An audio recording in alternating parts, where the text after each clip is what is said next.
This is a presentation of Northeast Streaming Sports.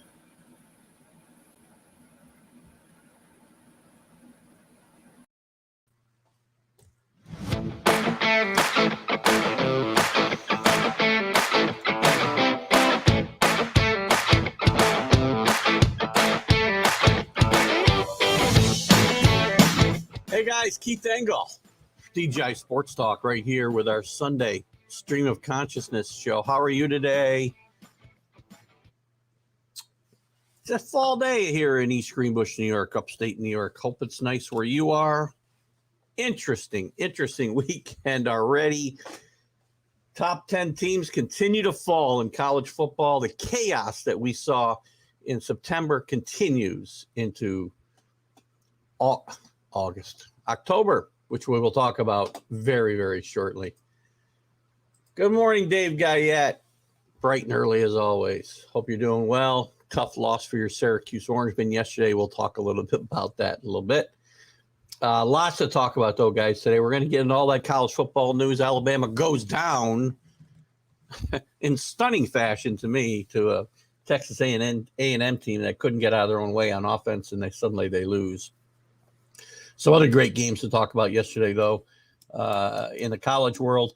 We're going to get into the Major League Baseball playoffs probably first, and I've got some comments about the Mets and Yankees situations, as well as some of the playoff information so far. We'll get into the NFL. Take a look at some of last week's big scores. Look at the standings a little bit. See what we know about the season with 4 games gone. And then, of course, look at our picks, and we'll have Mark Mancini on 10:25, 10:30 to kind of talk about all of that. You'll notice I've switched up the logo from the Flying Elvis to Pat Patriot. Try to get the Patriots some good mojo today. Good morning, Bill Pulver. Started a new game. Where in the world is Bill Pulver? I'm going to guess Albany today. Or Smallbany, if I want to be rude. Listen, let me thank all the groups that allow me to share this today. You guys have been great. Most of you had a Patriot.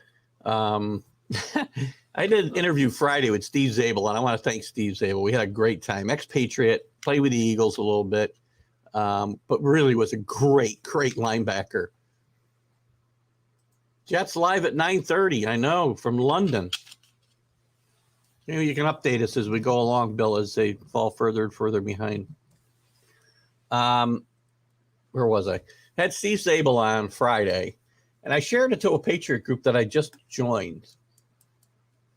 And the guy denied the post, removed the post, and said only Patriot-related content. Steve Zabel is a huge part of Patriot.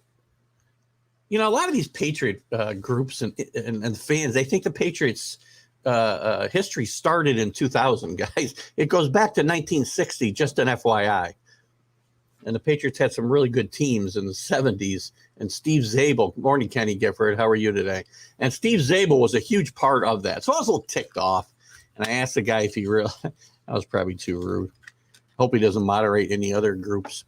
If he does, I apologize for these comments. No, I had to ask him. I mean, you know, do you not know who Steve Zabel is? Anyway, thank you to Steve Zabel for a great interview last week. Thanks to all the groups that do allow me to share this. If you are getting this, you will be getting some relevant content and hopefully good content. Good morning, Rick Sherlock. I hope to rely on your guys' comments a lot today. I just, it's one of those days where I can't get my mind going the way I want it to go. So hopefully you guys got lots of input.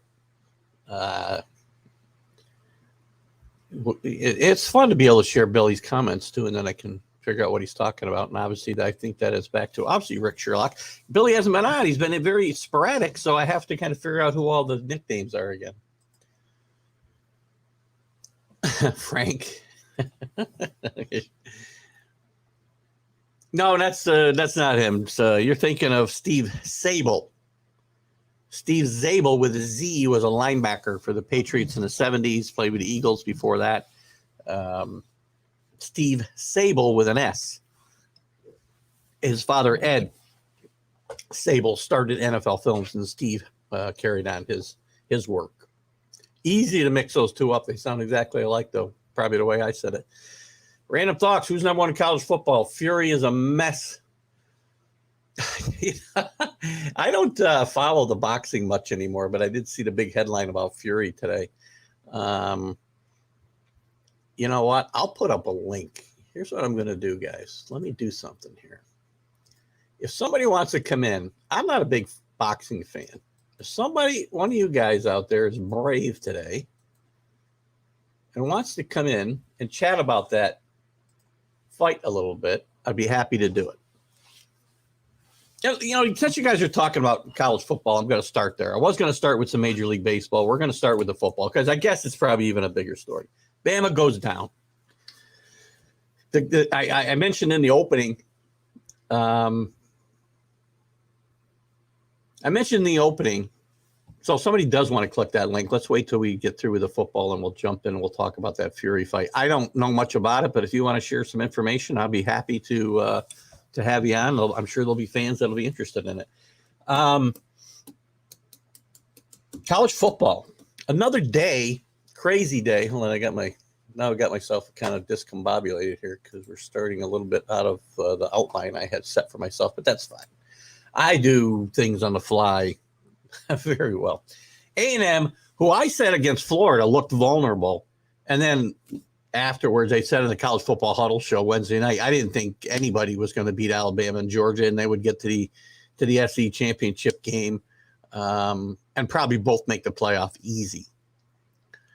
Well, sure enough, Alabama goes to Texas A&M. Texas A&M started the season ranked fifth, by the way, fifth. That's 5, one digit, and they're out of the rankings altogether after bad losses to Arkansas and to Texas. All they do is come back and showed zero offensive capability in these games. Their quarterback situation was a mess. They promptly beat Alabama 41-38. Who's number one? Pretty easy. Who asked that question? It's got to be Rick. Oh, sorry. Who asked that question? Was it Rick? Pretty simple. Your Georgia Bulldogs are number one. Question's going to be who's number 2. Does Alabama fall further than 2? They should. Iowa should go ahead of them. Iowa, a rousing comeback yesterday against Penn State at home. Penn State, a really good football team. Both teams, I believe it was 3 against 4. I'm at the recovery room, or the recovery room. I'm at BJ's yesterday. This is no lie. And it's about 4:00. And here are my choices to start with. And then that changed. BYU, Boise State, which is okay, not a bad game. But remember, they've got TVs everywhere. The other game they had on was, well, they finished up with the Mississippi-Arkansas game, which was a great game, which we'll talk about in a little bit. But they had on another game, North Carolina, Florida State. Who cares? So I've got like 6 TVs in my view, and they've got one of those on. Now, they did change, but did they put? I'm watching Iowa and Penn State, the biggest game at that time, on my phone. So they did change the Boise State BYU game, but did they put on Iowa and Penn State? No, they put on I think the national. Maybe it was the World Championship of Cornhole on about 4 TVs. Now, you cannot tell me that somebody came in there, somebody was at home yesterday saying, hey, let's go out to a sports bar and watch the Cornhole Championships. If you're oh God, what I was just going to say was going to sound horrible, but I'll say if you're a Cornhole fan, if you're a Cornhole fan, what I was going to say is much worse, believe it or not. If you're a Cornhole fan, then I apologize to you, but I don't want to sit there watching the Cornhole Championships when I got Iowa and Penn State on my freaking phone in front of me. Kenny watched it. I'm not shocked. Oh, my gosh. Not shocked, Kenny. Maybe close. Oh, my gosh. Rick's got a good question here.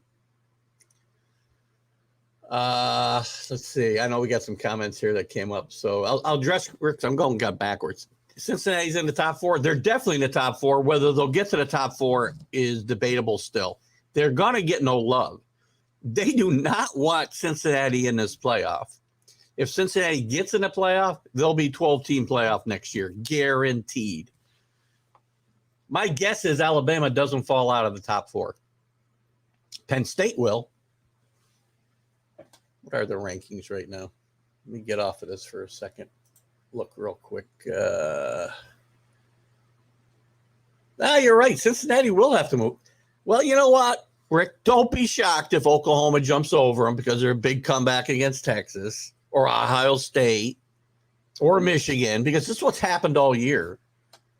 Teams leapfrog them, and that's actually not the rankings I would normally look at. Let me look at it is. Coaches poll. Coaches poll and had Oklahoma rated over Cincinnati. I'll bet anything Cincinnati's not in the top 4 this week. If they get there, it's going to be later in the year because they don't want them there. And once they're there and they don't lose, they're going to have a hard time justifying them going out. It's happened before. It happened at TCU one year. They went into the final rankings with the 4th spot, I think undefeated. And everything stayed the same as far as teams winning and losing next week, and they got jumped probably by Ohio State. Who knows? Just nonsense, right? God. Anyway, hold on. Get back to some of these other comments you guys had up here. Guys, this link I shared, I'll share it again. Anybody ever wants to come on and chat a little bit, I want you to feel free to do it. I keep forgetting. I don't remember to put it up. If somebody's got something they want to do and come on camera for a little bit, you can do it. Let's see. What else did you guys have up here? Bama down. We talked about that. Unbelievable. Monster. Not sure where that one's. Is that about the fight, Rick? There's the link. You'll see in the comments. There's the link again because it comes up 20 times. Thanks, Bill. Who's hanging out today? I'm hanging out. George is definitely number 1. We talked about that. Nebraska close. I told you what. I called it that this game would be Nebraska would have a chance to win this game in the 4th quarter, and they did. They were ahead, I think, in the 4th quarter, actually. Nebraska's starting to find an identity. I've said this for a couple of weeks. Culture's finally changing under Scott Frost. They're finding an identity on offense. What they're having trouble with, except for the Northwestern game last week, is actually getting over the hump. They've lost close games now to Michigan, Michigan State, and Oklahoma. All 3 of those teams are highly ranked. Kenny's got a comment here somewhere. Where to go, Kenny? Kenny's got a bunch of overrated stuff here. Michigan is always overrated. Well, not always. They didn't finish in the top 10 or 25 last year. How could you overrate them when they're so bad? But they're playing, you know what? I don't disagree. They're overrated right now at, where are they? 9. They really haven't played anybody yet. Almost got beat by Rutgers. Almost got beat by Nebraska. 2 improved teams, yes. But if you're in Michigan, you got to be beating these teams. Yeah, we talked about this. They should be, Rick. I got a feeling that you're not going to see Michigan in the top 4 yet. Iowa wouldn't have won if Penn State quarterback didn't get hurt. Quite possibly, but, whatever. I mean, that's how the game goes. Injuries happen, and you find a way to win, or you end up losing games. I don't really kind of watch. I don't look at it that way. I did bet Iowa, so. But I do think Iowa's the better team just because of their defense. Penn State was playing great. Penn State was winning, and you may very well be right, Kenny, but it doesn't matter because that's not what happened. And you don't get, they're not. The voters aren't going to look at it that well. They might. Can you watch that? What do you got here? Sooners are overrated. Who's not overrated, Kenny? Tell me who's not overrated. Georgia's probably not overrated. Alabama might be overrated. I agree. Since the Sooners are overrated. Look at the nice win yesterday, though. I posted about my faux pas. I posted my picks yesterday, and I never hit send on my email, so I didn't bet Texas. How lucky am I? I looked up, it was 28-7, and I go, wait a minute, I never sent that email. So I replaced that bet with Kentucky last night. So I did go for 2 for 3. Notre Dame, Virginia Tech should have won that game, by the way. Anyway, Sooners down 28-7. They bring in Caleb Williams, who the fans were chanting for a couple of weeks ago at home, and bench Shane Rattler. And Lincoln Riley's going to have a tough decision to make. I don't think it's tough. I think you play Caleb Williams. I think Shane Rattler's been overrated since the beginning. Ridiculous expectations for him here in his sophomore year. I watch this kid. I tell you guys this all the time. I watched this show called QB1, which follows a lot of these top quarterback recruits through their senior years of high school. And this kid just struck me as a kid who didn't get it and was never going to get it. He got suspended, didn't even finish his high school year, and we were never told why. But he strikes me as a kid who's just never going to get it. Ever. Never going to get it. What else we got here? Georgia, Iowa, Cincinnati. Okay, well, good. I'm glad you say Iowa's not overrated. And yuck, Ohio State. You know what? Ohio State's good. They had that speed bump against Oregon, but it's a good football team. Larry had a drop one of those R's, by the way, Rick, just so you know. His name is spelled with one R. Larry Sorensen is the analyst, color analyst, former Major League Baseball player, by the way, a good friend of the show. We had interviewed him about his baseball career and found out at that time that he was also the color commentator for Wake Forest football, and we've had him on a bunch of times. I hope to have him on Wednesday, and then I'll be on vacation for a week, so I don't know what I'm going to do. I meant to talk about that at the top of the show, but I'll talk about it more as the show goes on. Great game with Syracuse. I mentioned to Dave Guyette that I would bring this up. 40. What was this game? Was it overtime? Let me get back to that. Let me get back to the scoreboard page. What was the score of that game? I know it was 40-37, I think, right? 40-37 in overtime, yes. Wake Forest got pushed to the limit. Syracuse is playing pretty good football at home. They beat Liberty, a really good Liberty team, and their quarterback, whose name's escaping me at the moment. He's going to be a number one pick. So it's a good Liberty team. So a nice win a couple of weeks ago for Syracuse. Can't seem to win on the road, but they're tough, man, at home. And Dino Babers is just a great, great coach.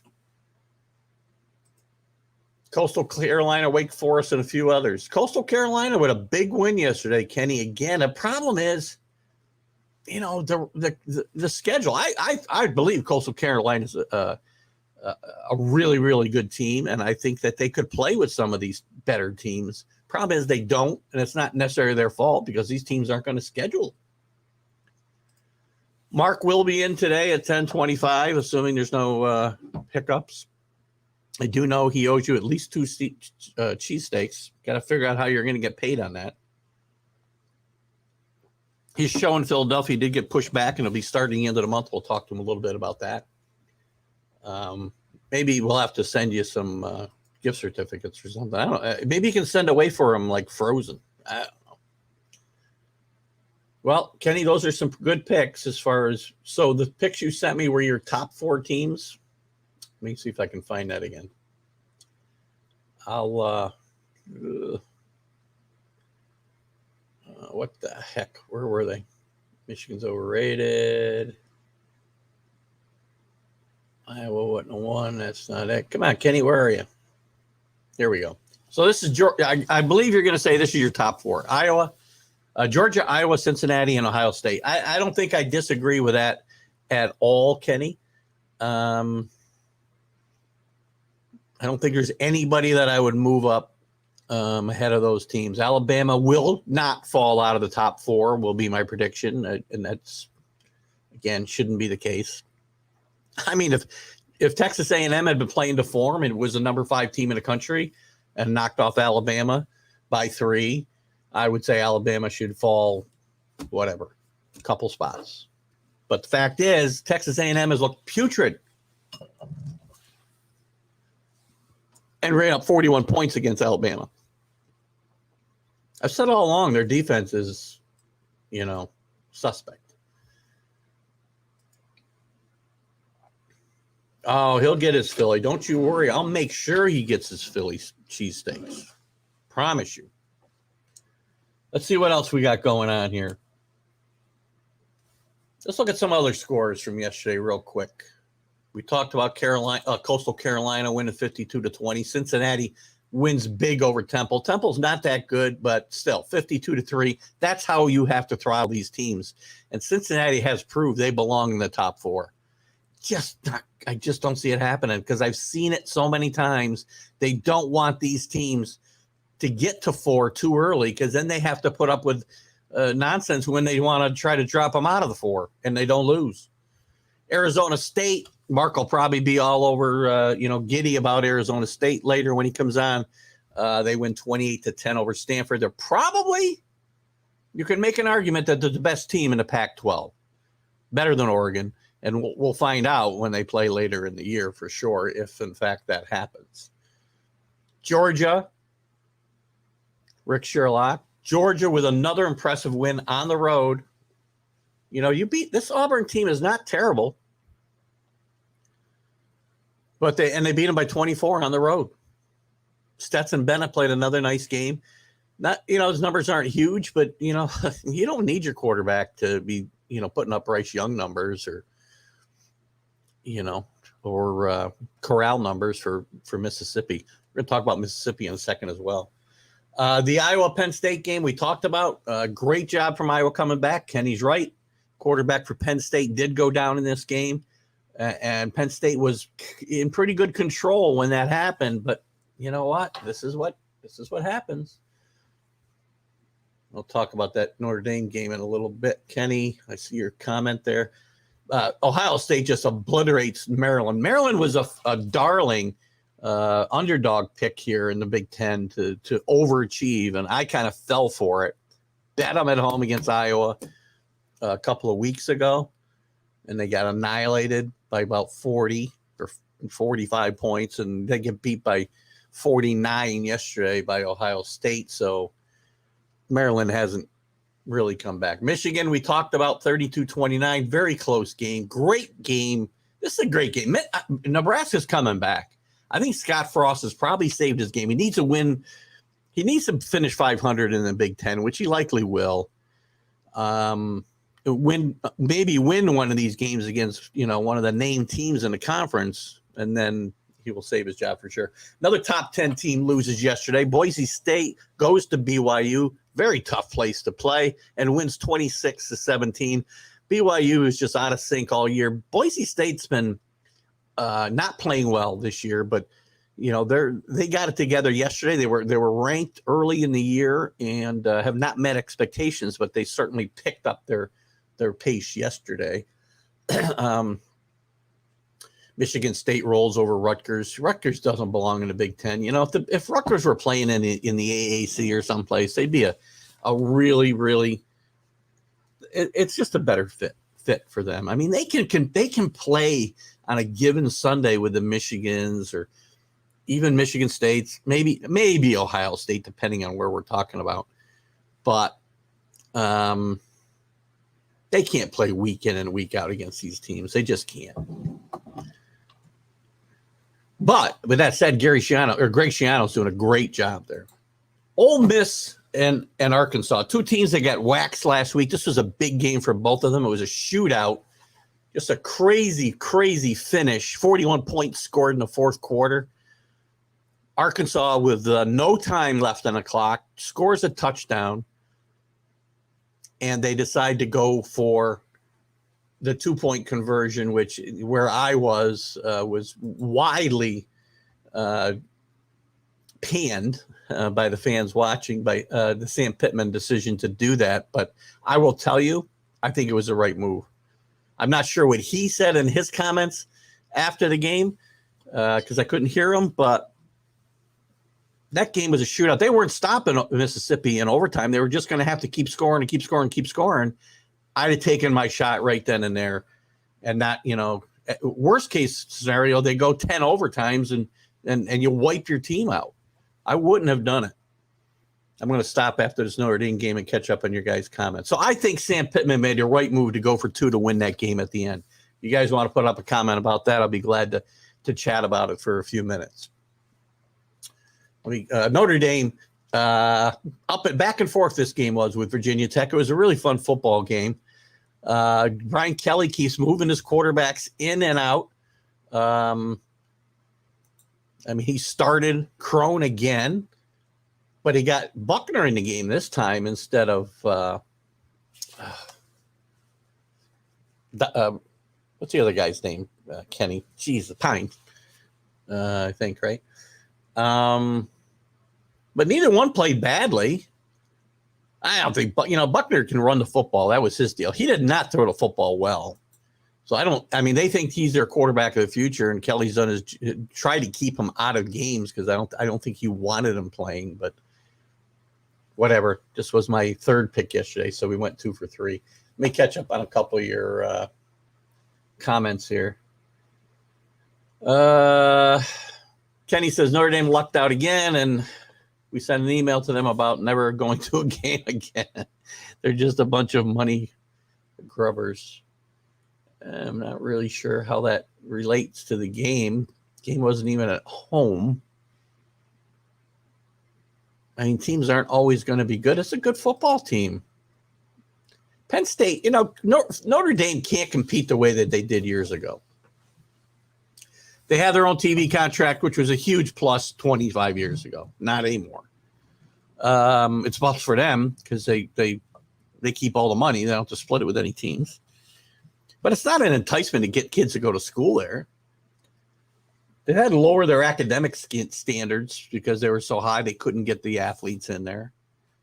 The SECs of the world have hurt Notre Dame. Not playing in a league has hurt Notre Dame scheduling-wise, although they still play a very representative schedule every year. But the landscape is just different at Notre Dame. The landscape in college football is different, and they're not going to be a powerhouse year in and year out unless Jerry Faust comes back. It's a joke. He can buy the apps for next. There you go. Drew's traveling. He's in New Jersey today, taking in some of the fine aromas in New Jersey. Drew, I don't think you're with us. I don't think there's aromas where he is. His son and daughter-in-law live in New Jersey. My only the only places I've ever been in New Jersey were Newark and Piscataway, and there's no two places in the country that smell the way these places smell. I believe the Braves were my team, by the way, Rick, In the beginning of the year, I picked the Braves to go to the World Series as a National League representative. They're now 1-1, which we'll talk about in a little bit. Kenny, 2 kids graduated from their school and went to the game for over 10 years. I remember seeing a lot of pictures of you at the Golden Dome in South Bend. But they won't get another penny from me. Can't watch TV unless I pay. Oh, wait, what are you talking about? Oh, because they weren't on NBC. Look just so you know, Kenny, that's not Notre Dame's fault. Unless you're talking about the week before, because last night's game was on the road. Only home games are on NBC. That's it. And I'm sure you know that already. Last night's game was on the ACC network, which you get with most basic. I get it. I have a very basic streaming service, and I, purchase other stuff a la carte as I want it. But I watched Notre Dame the last couple of weeks, not on anything I had to pay for. Peacock, if they get switched to Peacock, you don't have to pay. There's a free version of Peacock. Now, if you can't get the app, that's a different story. You might have to buy a new TV, which will cost you money. Quick draws on the road to Atlanta. You guys giving Drew credit for my picks. Jets were just spotted 10. They lead 10-0. Nice. Don't know if I took them today or not. I probably didn't. Yeah, I'm not going to put that game. What, Billy, what channel is it on, by the way? Is it on NFL Network? I doubt I'll stick it on. I'll just have you guys update me. Well, now it's 0-0. What's the score, Billy? Maybe I can't rely on Billy's updates.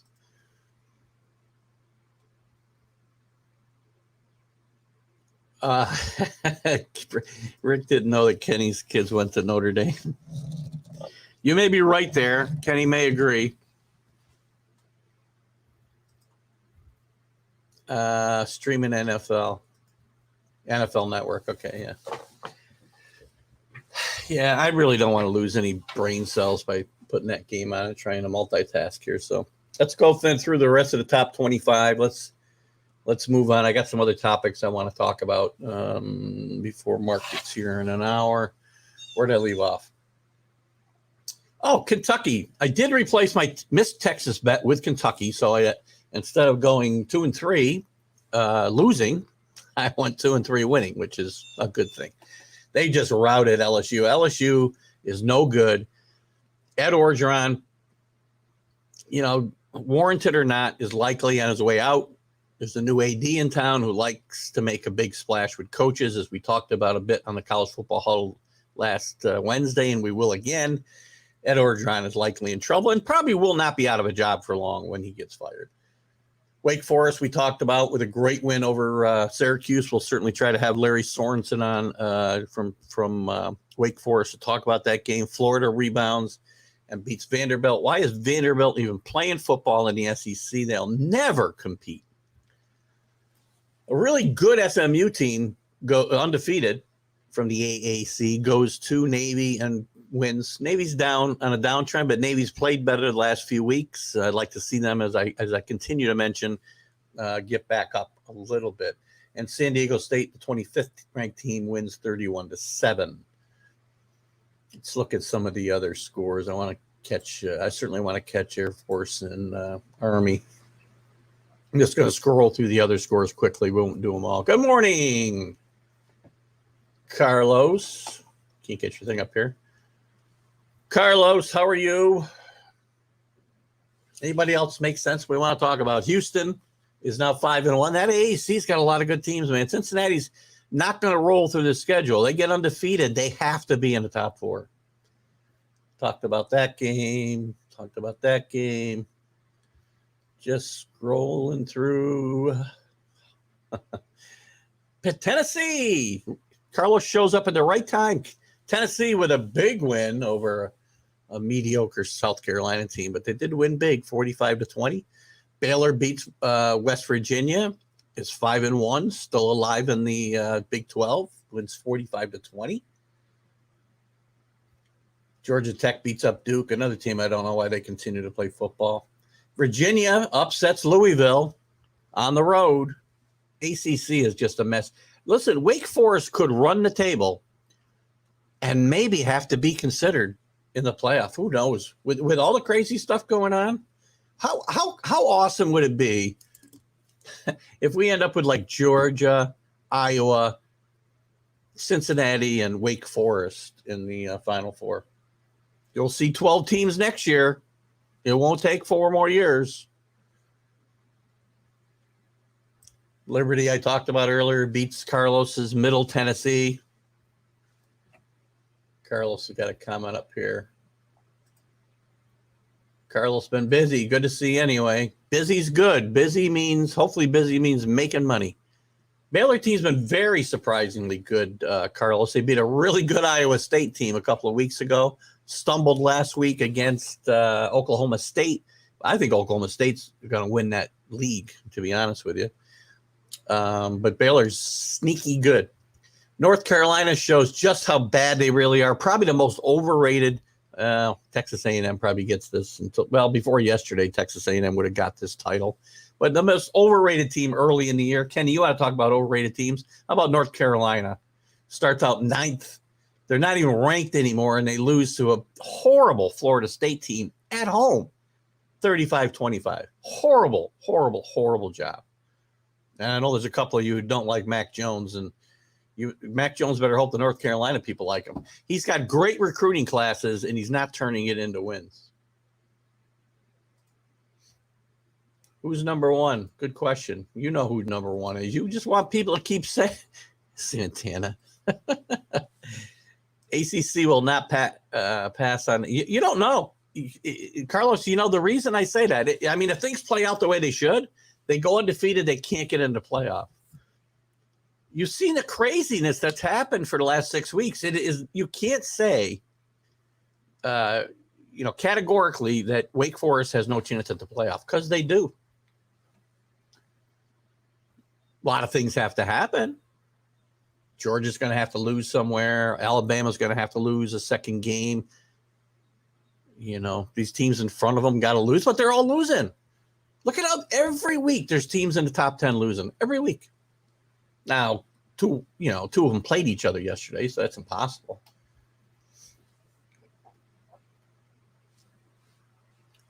Let's see.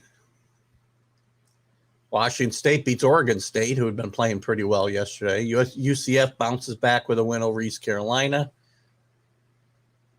Texas San Antonio continues to roll in the AAC. And they're not in the AAC, are they? You're right. I think they're not. But they do win 52-46, undefeated. TCU with a big win over Texas Tech. TCU gets, I think, Oklahoma next week. So big decision for Lincoln Riley, who he's going to play at quarterback. I do believe it's got to be Caleb Williams. Air Force gets a win. They're finally one of our academies. Maybe Army was off yesterday. Air Force wins 24-14 over Wyoming. Air Force having a very nice season at 5-1. USC, again, the dumpster fire continues there. Utah, a very mediocre Utah team comes into Southern California and beats USC. UCLA rebounds with a 34-16 win over a horrible Arizona team, but UCLA is a very big disappointment as well. So that's kind of the scoreboard there. See what other comments you got before I move on to some baseball and then the NFL. That's not how. No, I know what ESPN wants. ESPN doesn't want Cincinnati in the playoff either, Carlos. I know you haven't been around recently. I've been saying now for a couple of weeks, Cincinnati gets in the playoff, which if they run a table, I do not know how they can possibly keep them out. There'll be a 12-team playoff next year, not 5 years from now or 4 years from now. It's going to be next year because that's what the powers that be are going to want. Nicknames are a thing of the past in a new sensitive world. Oh, Carlos, I hope you're not sensitive. It's all in good fun. 40 ranked teams have lost so far. Well, they have to, don't they, Kenny? At some point, they play each other. A lot of them. It's just amazing. The carnage continues. I mean, to Carlos's point, about Wake Forest having no shot, or ACC, I should have a no shot. I would think Wake Forest is probably the only team that's got a shot. They have to run the table. Can they do it? I don't know. They could still end up playing Clemson, and Clemson will get better as the year goes on. Very interesting. And I did see that Army was off. And I think next week, Wake gets Army. You know what? That's going to be a spot. I'd have to look at the schedule, and I'll know this for Wednesday night. But I'm pretty sure Wake goes to Army next week. We talked with Larry Sorensen about this, and Wake better be careful there.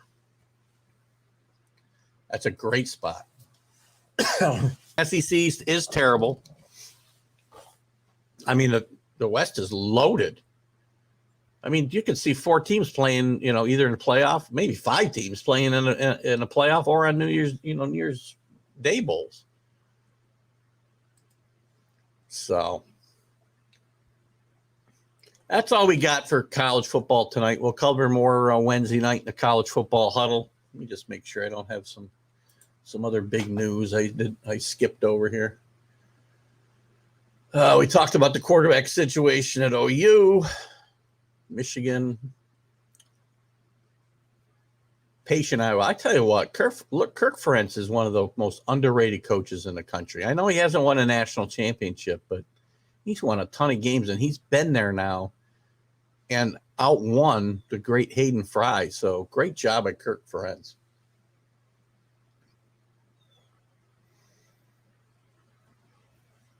Other than that, not a lot of news.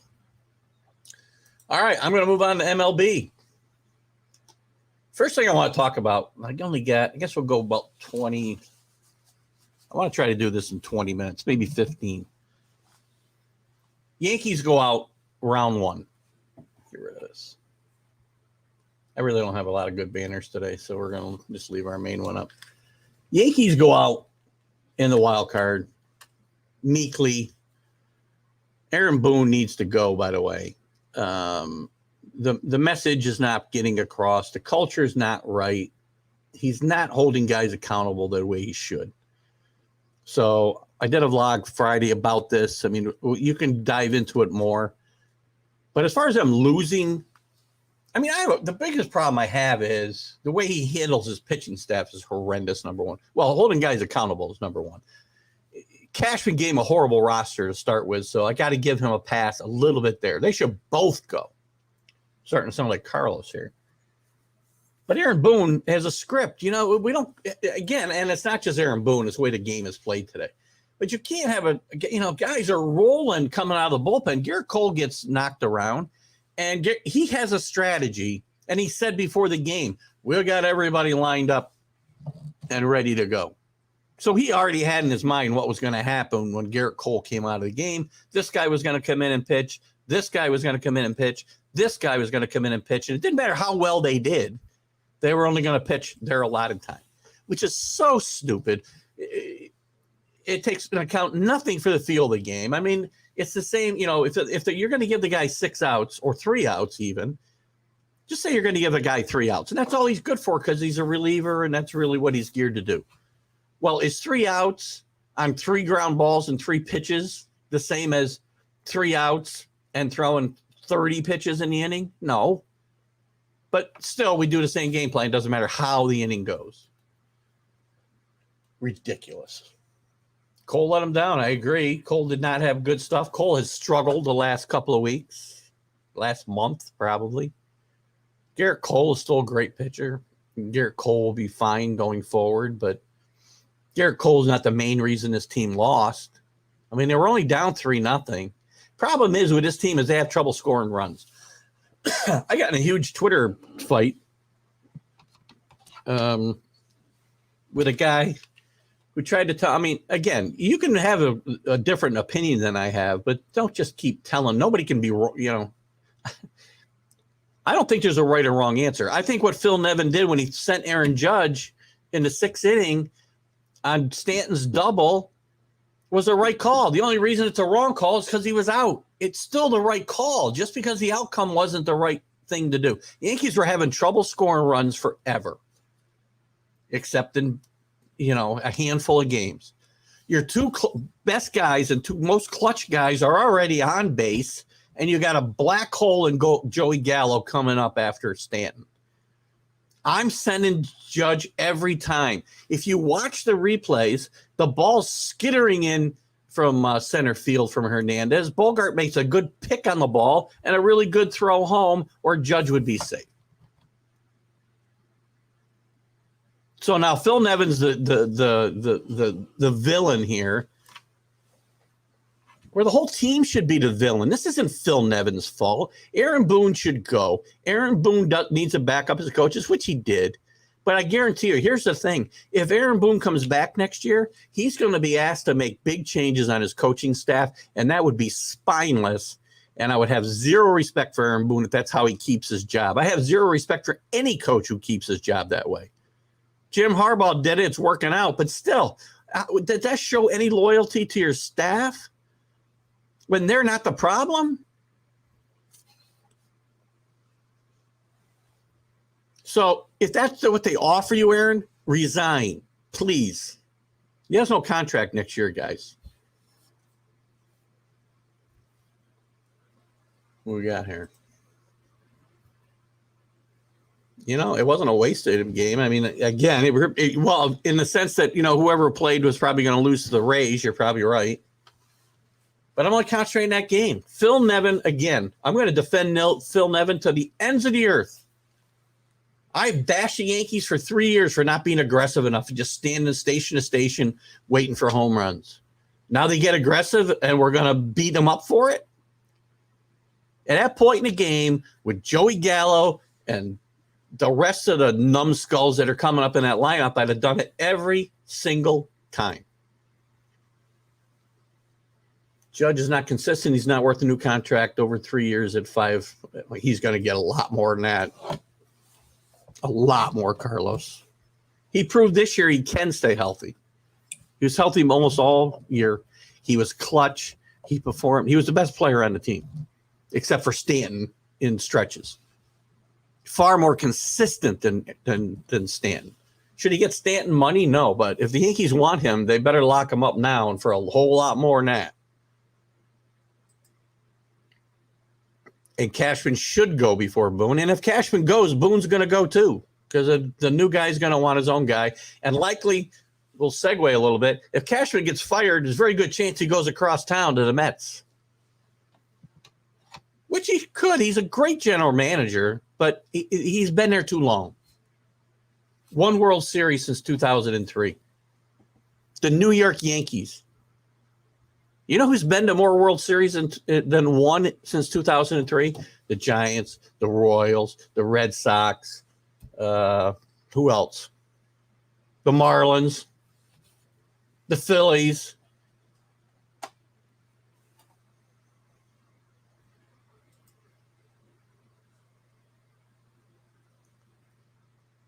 Carlos, you're wrong. There's always one stupid owner. There's one stupid owner. I guarantee you this.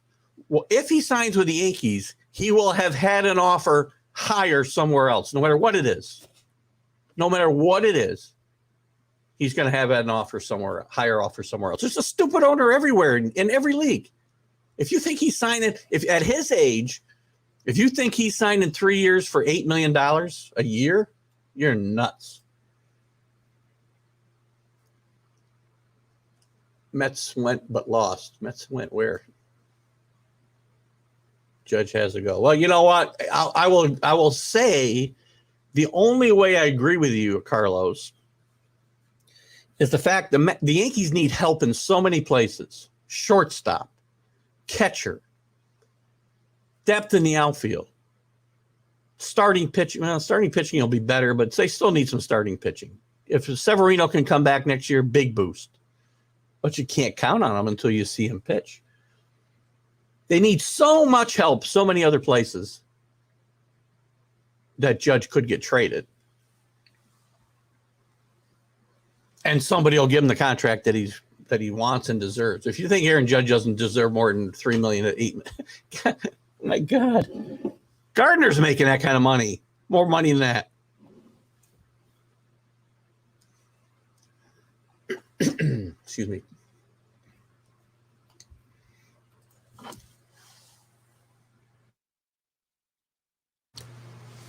Herman and Chapman should go to the Mets for more. Well, why would the Mets make that trade?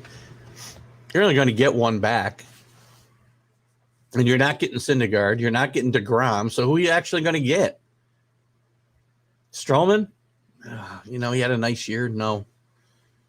Tawan Walker? No, not for Chapman. I don't want to see Chapman closing games next year. Don't get me wrong. I think Chapman needs to go as well. I'm tired of seeing that smirk when he gives up home runs. Well, you just Carlos, you just told me nobody was going to give him more than 3 years at $8 million. $8 million a year. Now you're telling me I'm not saying they won't, but it's not going to be $3 million. And now you're saying it's a huge contract. We're not going to get any playoff talk in here at all. Chapman, to other teams. Herman should go. I'm not a big fan of Herman. I told you guys early in the year, and I did vlogs about it. I didn't want Herman back on this team with the things that he'd done. I can excuse a lot of things. I can excuse alcohol abuse. I can excuse drug abuse. I can excuse a lot of things. I will never excuse putting your hands on a woman, ever. I want that guy off my team every time. Character still matters.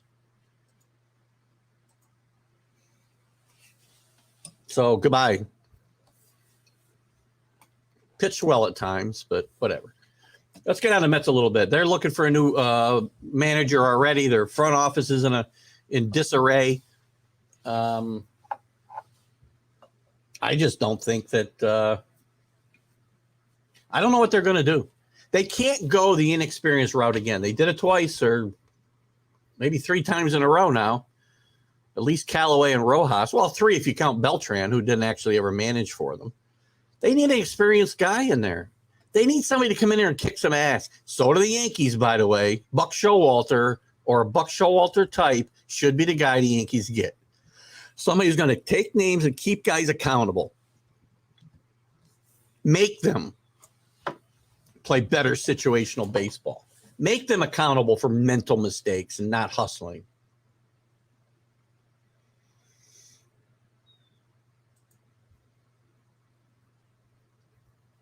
Well, yes.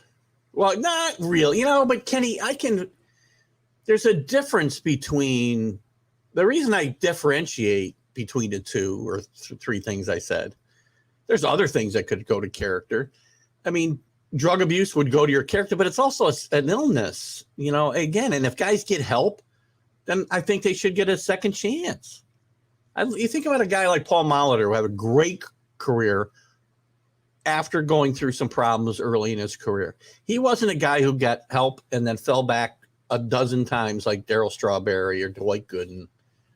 Maybe that's a character issue.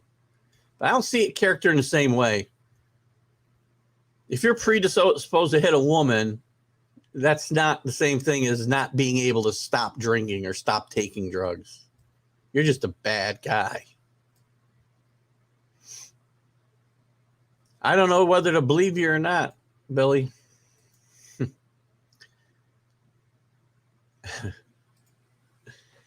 All right. Let's look at the playoffs a little bit. Mets situation, they need to get some experience in that dugout. So do the Yankees, by the way. Do not hire. You know what? Why not Ozzie Guillen for the manager? I would think that'd be a great hire for the Mets. Right, Carlos? No? Maybe it keeps Baez there. Maybe a Hispanic manager will well, they don't have a ton of Hispanics, I guess, on the Mets. Maybe as many as some other teams, but he would probably relate better to like a Lindor.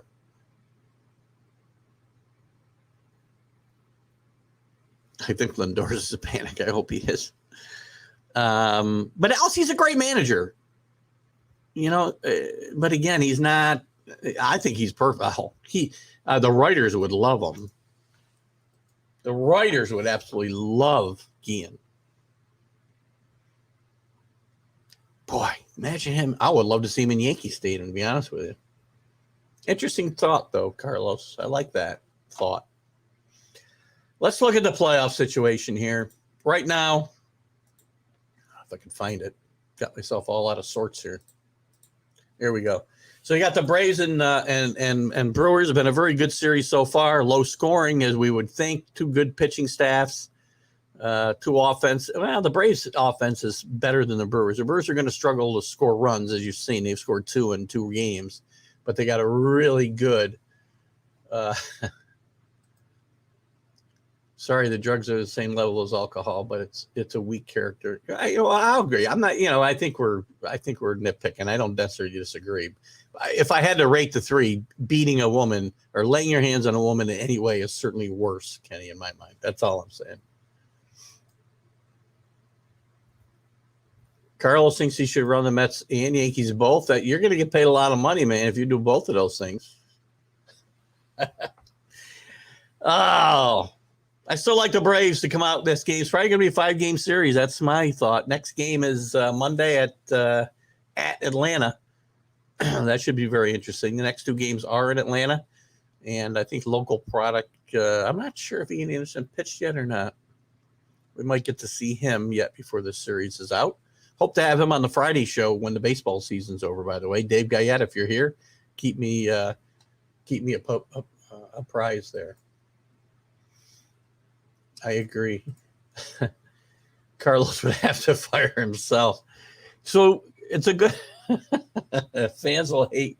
The fans will hate to like me. And Rick says, Carlos, you have to come on all these shows and bash yourself and say he should get fired. They'll never win a championship with Carlos running the team. That's pretty funny stuff. American League. You've got the where are we? I got it written down here. The Rays and Red Sox are tied at 1-1. I thought the Rays might sweep the Red Sox, but they got their game. That might be the end of it. Not sure. I think it's just going to be very, very tough for the Red Sox to win this series. They did get a split, in Tampa. They get to go home for two games, one today. I don't know what time that game is. Probably tonight. And then Monday in Boston as well. The White Sox are imploding. The White Sox played horrendous baseball the second half of the season. They were under 500. Their record against teams with winning records is under 500. And the Astros are having their way with them. 6-1, 9-4. They lead 2-0. And I wouldn't be shocked if they go out in game 3 here today.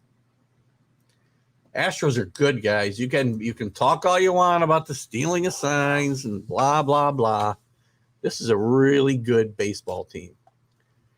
And I would love nothing more than to see Dusty Baker finally get a World Series championship. I think Astros Braves are a real possibility here. Because I think the Giants, getting into the Giant game, the Giants and Dodgers are tied 1-1. These teams may wear each other out for 5 games. And the Braves, if they were to get by the Brewers, could get a break from that. So anyway, we're a little early in these series.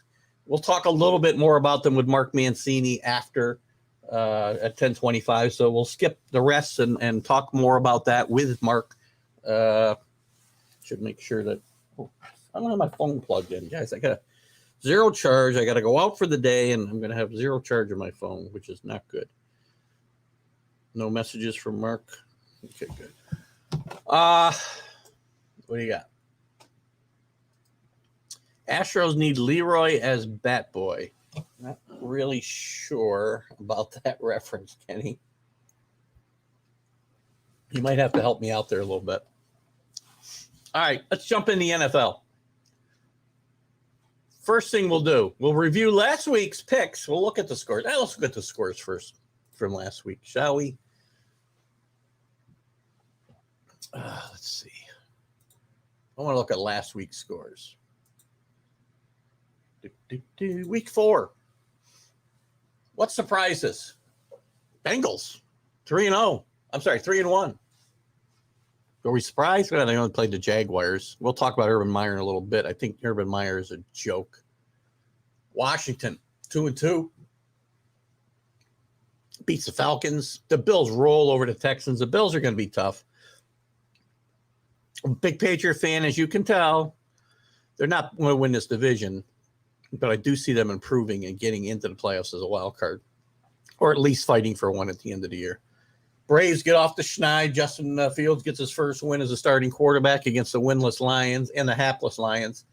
The Cowboys put the Panthers in their place. Easier done with Christian McCaffrey out of the game, or not playing in the game. He may play this week. We'll talk about that in a second. The Browns beat the Vikings. Sorry, Rick. Vikings fall to 1-3, and I really think Mike Zimmer could be in trouble. They better win today at home. The Saints, the Giants get off the schneid. Big Giant fan. By the way, guys, I was a huge Giant and Jet fan last week because I'm in a huge survivor pool, which is worth about $75,000. And about 150 people went out on the Jets and Giant games last week with the Saints and Titans losing. So we're very happy about that. Only 200 left out of, 500. The Chiefs beat the Eagles pretty handily. No surprise there. Cardinals. I told you early in the year the Cardinals were my surprise pick. They're 4-0. They beat up on the Rams on the road. I thought the Rams would have a letdown, and I did bet that game as I said I would. And the Cardinals win handily, 37-20. The Seahawks. We'll talk a little about their situation here in a second. They did win last week, 28-21. The Ravens and the Broncos win 23-7. A little controversy in this game. You know, Rick is a big on sportsmanship, and with this game settled, instead of going into victory formation, Harbaugh lined up and ran a play so that they could set a record for consecutive games with 100 yards rushing. I think that's the scenario, and Fazio took some exception to that.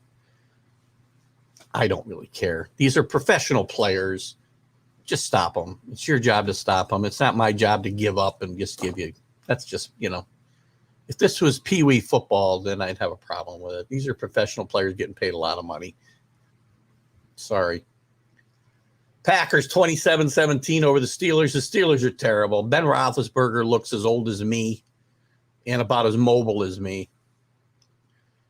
Buccaneers and Patriots, good game. I recapped the game on my Monday morning, and you can watch a recap of it if you're really excited about my Patriots, like I know you all are, which I'll get to your comments in a second. I'm not a big fan of moral victories. I don't, you are what your record says you are. The Patriots are 1-3. I would have liked them to be 2-2. I'm not surprised at where they are. I think they win today. They played well last week, really well. Mac Jones played a great game. Too much pressure on him, though. They've got to protect the quarterback. They got 4 offensive linemen out today. Even when they're healthy, they can't protect the quarterback or get a running game going. Those will get better. Mac Jones is carrying this football team right now, and he played very well last week. Patriots defense played pretty well. Brady didn't have a much of a game. He was pretty pedestrian, but they did get the win, which in this league is all that matters. But a lot of fun. The Brady nonsense is over. I thought it was all well done. The Patriot fans did a great job of cheering him and then giving what I think was kind of a facetious boo as he came out to start the game with the whole Tampa Bay team.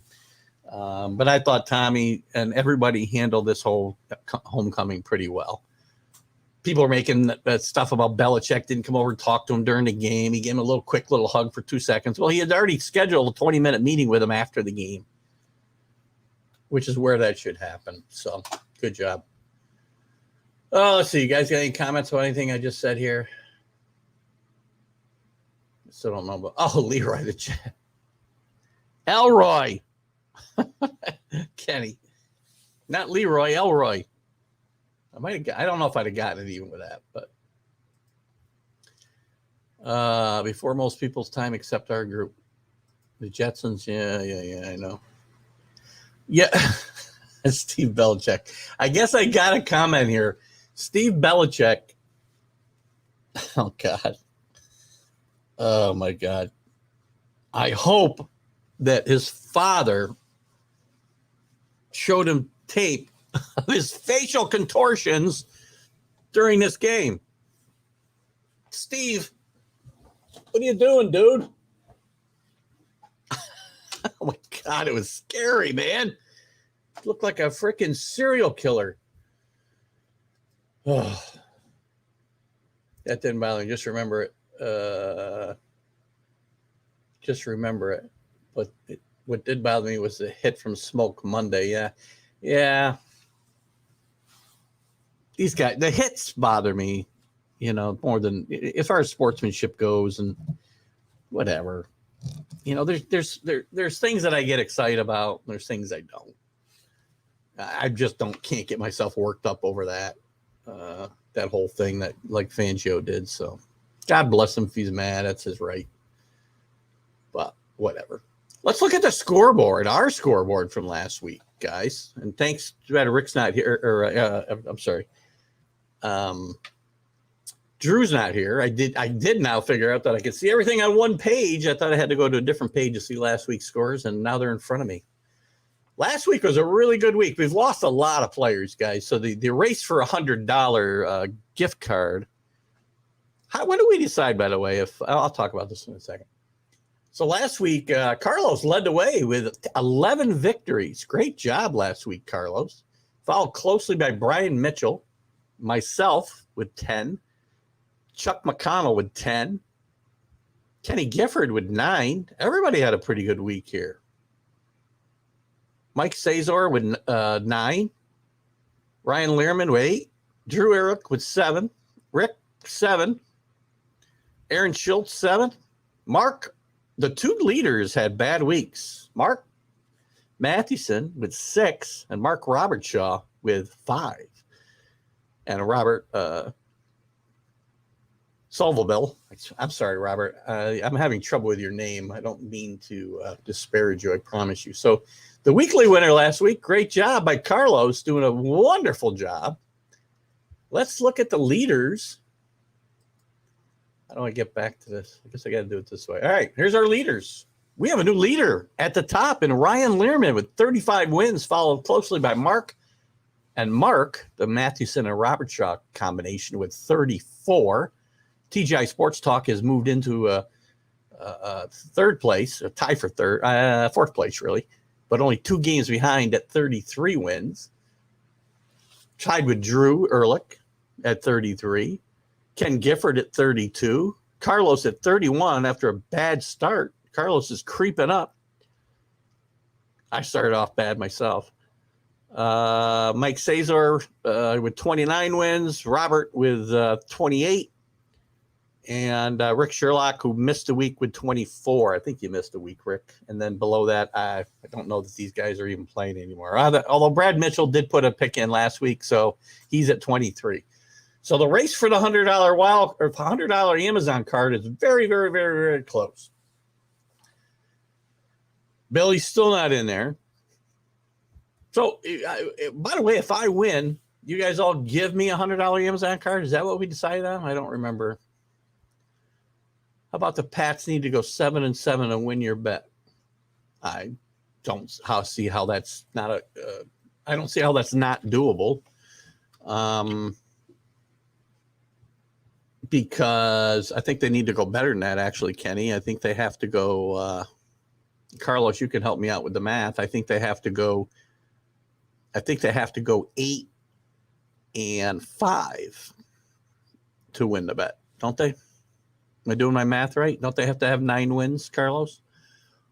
And I think they will. I think this team will be 4-4 at the end of the month. Win today, gets them to 2-3. They got the Jets in a couple of weeks. There's another win. And I think they'll beat either Dallas or the Chargers. They got Dallas at home. I'll be on a cruise watching that very intently from the deck of a cruise ship on a giant screen bigger than my house. And bigger than anybody's houses, I can tell you that. And I will be hopefully in 4:30. I should still be all right. 10-0 Atlanta. You're buying if you win. I know I'm buying a card if I win. What about, what did it say? You're buying if you win. Oh, I'm buying, no, I'm going to give the gift card to the second place finisher. We may have to come up with a tiebreaker. As close as it is, we may have to come up with a tiebreaker as we get closer to the finish. We will have another party, though. Oh, maybe Carlos will come up. Maybe we'll get John Gonzalez to come up. Maybe I'll fly Mark Mancini in and take us all out for Philly cheesesteaks. I think that would be fun. How about this week's games, guys? Let's look at this week's games. I also want to talk about, let me get through the games because we're going to have Mark coming up, and I can also talk about what I want to talk about with Urban Meyer with him. And what a ridiculous hypocrite this guy is. Okay. Can't seem to get to this week's picks. Hold on, I'll get there. All right. I'll tell you who the games I will bet today, too. 3 picks to bet on. Thursday night, we had the Rams and the Seahawks. Got a winner. I took the Rams over the Seahawks. Obviously, the Seahawks are in trouble. I believe I believe Russell Wilson is out 4 to 6 weeks with a torn tendon. It was pretty gruesome when you saw what happened to his finger. It looked dislocated, but it turned out to be much, much more. Let's see. We're talking about Atlanta and good point. You can't change your pick on this now anyway, by the way, Rick. That's locked in just in case you were worried about people being able to change your pick. You cannot change it. So I have the Falcons in this game. I do not think that they're going to be able to I just think that the Matty Ryan is too much for the Jets defense. I think Jets played well last week. They really did. I was very impressed with Zach Wilson, very impressed with their defense at times. And their defense has been put in bad positions by their offense most of the games until last week. And they played well enough to be competitive, even though the games haven't been competitive because of the offense. The Packers at the Bengals. This is a tough one. This is a tough one for me. I've been on the Bengals, but I'm going to stay in the Bengals. Plus 3.5 at home. I like the Bengals here. Yeah, the Packers just don't feel right to me. I mean, they're 3-1, but I don't know. There's something missing there. I could change my pick on that later. I don't know. But right now I like the Bengals. The Vikings. Minus 7.5 over the Lions. There's no way. This is a must win for the Vikings. I mean, you cannot lose to this hapless. The Lions may not win a game, guys. They've been in some games,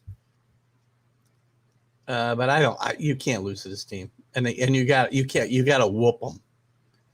Broncos and Steelers. This is a tough one too. This is a tough week. The survivor pool is going to be picked. We got Tampa Bay left to pick, so we'll probably take them. But tough week for the survivor pool.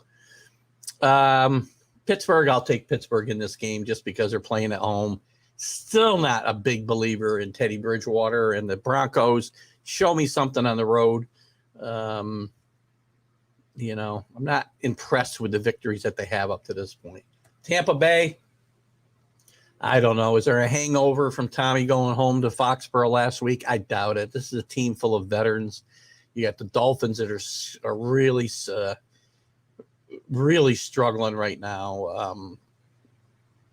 And Brissett, who I thought would play well last week, and I had made a prediction that he would be the starting quarterback over Tua. That was my don't be surprised if. Does not look like that's going to happen, at least based on last week's results. I'll take Tampa Bay minus the 10 here. That will be a bet for me today, by the way. Washington.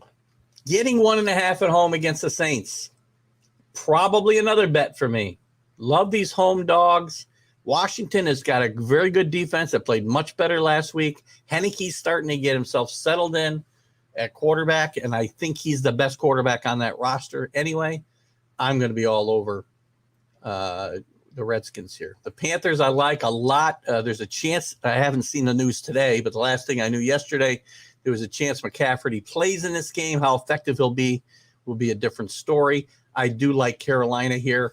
Possible wager for me here. Here's an interesting game. The Titans, after putting up a stinker against the Jets last week, given 4.5 at the Jaguars, all kinds of turmoil going on around the Jaguars and Urban Meyer and whether he's even going to make it through the year. I just think this is a place where Jacksonville might find a way to keep this within the spread and lose by a field goal. I'm going to take Jacksonville plus 4.5. I'm going to take the Patriots minus 9.5 at Houston only because I'm a Patriot fan. Their offensive line is banged up. A victory here, I will settle for any victory here. Do I think they're going to cover 9.5? I'm not so sure with that banged up offensive line. I'll get to your guys' comments here in a second. The Raiders, I love this week over the Bears. The Raiders playing really well at 3-1. Little bit of controversy going around there too about with Gruden, some comments he made, 10 years ago. In this day and age, guys, you just can't put stuff in a text. You can't put stuff on video. It's going to follow you around forever. And I'll leave it to you guys. Whether what he said was inexcusable or not. I don't know the full context of what was going on here, and I just can't get excited. The Chargers over the Browns could be a bet today. I got to give you 3 picks here in a second, and I'll give them to you.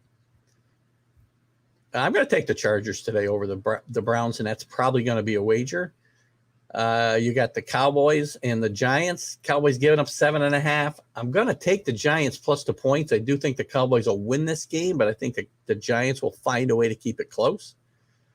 Arizona minus 5.5 over San Francisco. I love Arizona. They're going to lose somewhere, but I don't see it happening today. They may not cover that 5.5 though, but I'm going to take them anyway.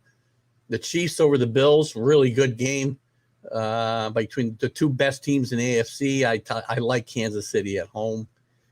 And then they got the Ravens and the Colts. This is a tough one for me. I'm going to take the Colts with the points on the road. And that's 16 picks. So who are my I'm going to tell you who my wagers are, because my lines are a little different that I got to wager here. So Mark messaged me. He'll be here in a bit. Let's see. Let me give you my 3 picks. Let me just go to the right line so I can tell you who I like. Whoops. I must not have saved the it must be I didn't take a screenshot. Shannon. All right, here's who I'm taking today, guys. Buccaneers, minus 10 in this one. Panthers, minus 3. Wow. Chargers went up to 2.5. And I'm going to take the Raiders, minus 5.5. That'll be my 3 bets, I believe, at this moment. Get back to your comments. What do we got? What do we got, guys? Buying if I win, I knew that already. Most wins without a oh, that's probably a good bet. I don't know if they're tracking it, though. I'll have to take a look at the thing, Kenny. That's probably a good tiebreaker. Alicia saying hello. Hello, Alicia. How are you? Billy P talking too much trash. That's all he does. He nicknames everybody. Some of it inappropriately, but we let it pass here on the show. But, he's a fun guy to have in. You got a good dad. It's good to see you, and I hope you're doing well over there in London. I do, as your father is telling me, Alicia's in London. By the way, my fan base has grown. Alicia's not my only fan over there. I have like 35 people following the show from England and another 10 in Ireland. As we found out last week, I've got a follower in Afghanistan. Fun stuff. So welcome, Alicia. Sorry, I'm trying to keep you. I won't yell at your dad today. He's keeping it in check a little bit. No Brady bashing, so. Rick, I watched the Vikings eliminate the French Packers on a cruise ship. Well, I will tell you what, Rick, I can top that. I think I've told this story on the show. I watched the Atlanta Patriots Super Bowl from the deck of a ship, and it was the best time ever because I was sitting with some Boston fans, one family, 3 people, and everybody else in that ship, barely exaggerating, there could have been a few other Patriot fans, but everybody else in that ship, 5,000 people, whatever it was, were Atlanta fans or Patriot haters. And coming back from 28-3 with 5 minutes left in the third quarter, you've never seen a happier, drunker Keith than you did that night.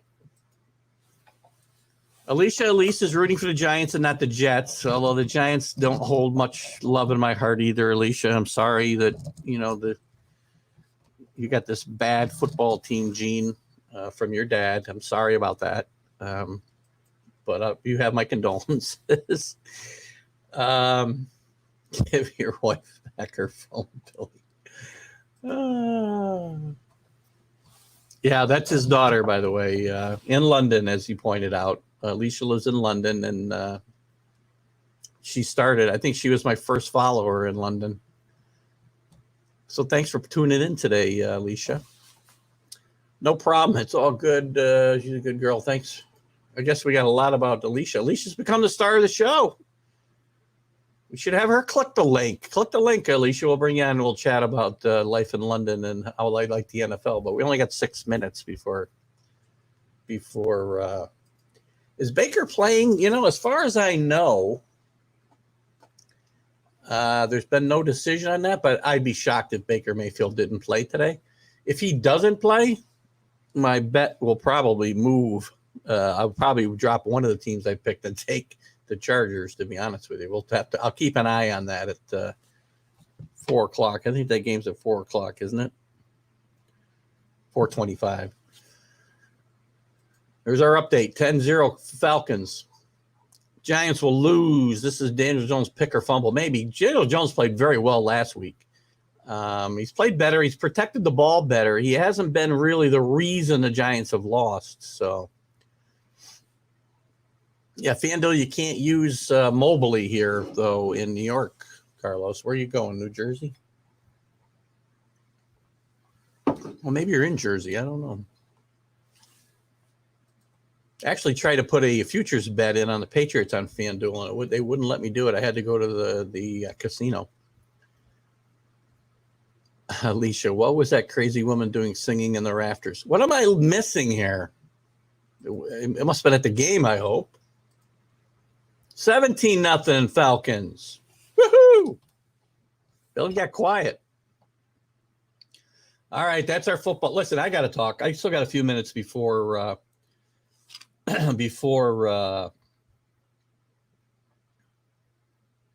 Mark comes on. So we did our picks. Let me just talk a little bit about Urban Meyer. I'm going to get into this more with Mark, along with some other topics. Let me pull those topics up while I'm thinking about it.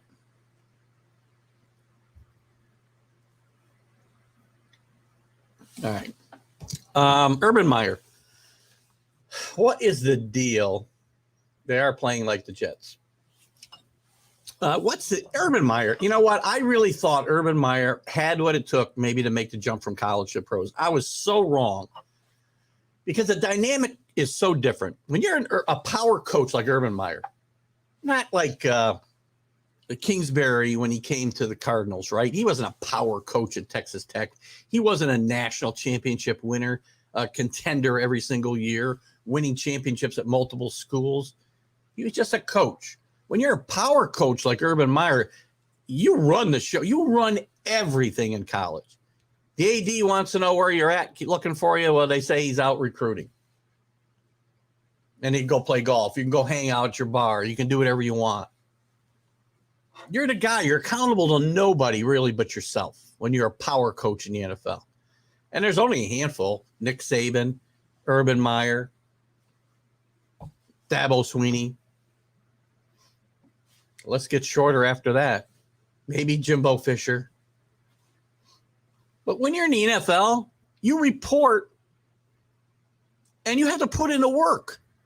Owners and general managers expect you to be reviewing game film the Monday after a loss, if not before. That's why Steve Spurrier didn't make it in the NFL. And that's just the tip of the iceberg. I mean, he's here preaching, you know, what to his players, preparation, learn from your mistakes. You know, doesn't fly home with the team, stays in Ohio to spend some quality time with his family before returning to practice on Wednesday, when he should be breaking down game film. He's at his bar in Ohio doing God knows what. Urban Meyer's a hypocrite, and crap follows him around everywhere he goes. We're going to talk a little bit more with Mark Mancini when he gets in. But, you know, Florida, we had all the, you know, off the field police reports. Aaron Hernandez became what he became, partly under Urban Meyer's watch, partly under Bill Belichick's watch, quite frankly. He goes to Ohio State and he turns a blind eye to a coach who's you know, got domestic abuse allegations against him and tries to cover them up. And now he goes to the pros and this nonsense happens. What are players? What player is going to respect this guy right now? How's he going to earn the respect of this organization from the owner on down? If you watch the owner's statement the other day, Khan, he put this guy on notice. And the Jaguars may be looking for a way out of this contract right now for cause, so they don't have to pay it. This guy makes one more misstep. This is a bad look for Urban Meyer. I'll have to check it out after the game. He needs to work on his grind, and he guys might help him from our room. Oh, my God. Urban Meyer, you're 56 years old. What are you doing hanging out in a bar with a bunch of co-eds or whatever they were when your wife is taking care of your grandkids and you are staying behind from the rest of the team because you want to spend quality time with your family? Yeah, Carlos, he should run for office, right? Yeah, well, he's got all the qualifications. Scandal follows him everywhere he goes. He'll get elected in a landslide. It's what I said. He left every team with issues, everyone. He reminds me a lot of Bill Parcells without the off-field stuff. Bill Parcells was a bad guy, left every team in a bad situation in a different context. He made every team better, but he left them in a mess when he left. Now, and Florida had to clean up the mess after he left. So Ohio State had to clean up, and Ryan Day had to clean up the mess after he left. And the Jaguars are a complete mess right now. Meyer's a mess. Good grief. Let's get Mark Mancini in here. We'll probably start on this topic right now. Mark Mancini. Wow, man. It's Sunday morning, man. I'm up, revved up. Cabby's in town. He drove down from San Francisco. He's at the Browns Charger game outside SoFi Stadium. Crazy Cabby, and he's going to be at the Dodger game tomorrow. So early rise. You know, you are the most hated man in Los Angeles, as we all know. We'll talk about the playoffs in a second, but since I was just kind of riffing on and ripping on Urban Meyer, I want to kind of start there with our conversation. I have just kind of been talking to these guys about, and I haven't got anybody disagreeing with me, shockingly, that Urban Meyer has got to be the biggest hypocrite walking the face of this planet. And I don't know how he ever can regain the respect of his owner, his general manager, or any of his players when you pull the nonsense that he pulled, not returning with the team, where every other NFL coach is breaking down game film by Sunday night. He's staying home to, spend some quality time with his family, and his wife's taking care of his grandkids, and he's out grinding with co-eds. Lap dances in Columbus. The funny thing about it is be careful for what you wish for. I've seen a lot of college coaches, and whether it's, the college basketball or college football, you saw Nick Saban kind of say the hell with the Miami Dolphins. You look at Urban Meyer with the Jaguar situation. A lot of people don't know if it's going to last a year. We've seen Jerry Tarkanian that came in for a cup of coffee with the San Antonio Spurs, Patino, Calipari. I mean, the list goes on and on. These guys are great college coaches, and I don't know why they want to test the waters of the pros. It's a different animal. Before you came on, I was telling these guys, especially for a guy like Urban Meyer, you talk about a guy like Kingsbury out in Arizona, right? There's a difference between a college coach who's a power coach like Urban Meyer, Nick Saban, Dabo Swinney, a few others, some others that have tried it. Jimmy Johnson was successful. He was a power coach. When I say power coach, though, I'm talking about he's not accountable to anybody at that university. The AD calls looking for him, and he's not around. Well, yeah, and they don't work as hard. And not to say they don't work hard, but Steve Spurrier burned out of the NFL because he didn't want to put in the work. He wanted to be on the golf course when everybody else is breaking down film. And when you're that big a name in college, you can do what you want. Your secretary says he's out recruiting or whatever, but you're in the NFL now. You're accountable to your players. You're accountable to the GM. You're accountable to the owner that signed you to that contract. So I think it's a different situation for these coaches like Meyer than it is for like a Kingsbury. Well, and not only that, when you look at what Urban Meyer did in the college ranks, you can go back to Bowling Green, you can go to Utah, you can go to Florida, you can go to Ohio State. He seems to put his, footprints all over these universities. And, I don't know why he wanted to test the pro ranks, but, look at maybe USC is going to come calling here. We don't know that. But, if I'm a betting man and he does get back into the college ranks, could be USC. They need a head coach to turn that program around. God knows they haven't done nothing in 18 years. Yeah, but does a big school? I mean, I'm not saying he won't get. Maybe if he leaves and he goes back to college, I mean, is he going to get a job, a high-profile job like USC or LSU, and with all the baggage that's followed him around? This isn't new. Yeah, he left Florida in trouble. He left Ohio State in trouble. And now he's going to leave the NFL in a mess as well. So, it's going to be interesting. Yeah, when you look at the situation, we just saw John Gruden, email surfaced 10 years ago. That situation, and there's other guys like Deshaun Jackson that makes comments, and they've kind of been shoved under the rug out here in Los Angeles. So, I think it's either, when you look at something, you gotta be held accountable on both sides of the coin. When you create gray areas on stuff, and not do it on another side of the coin, I think that's the big problem here.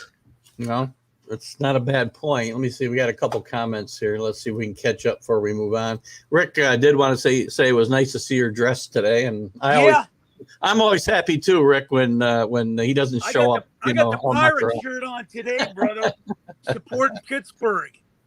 What time do they play today? I must have missed the schedule. That's what everybody in LA says. Yeah, I know. You got enough without me jumping on a bandwagon, probably going on with it. Well, I've been going off on the Ram fans. I said the next 4 games, I want to know the combined percentage.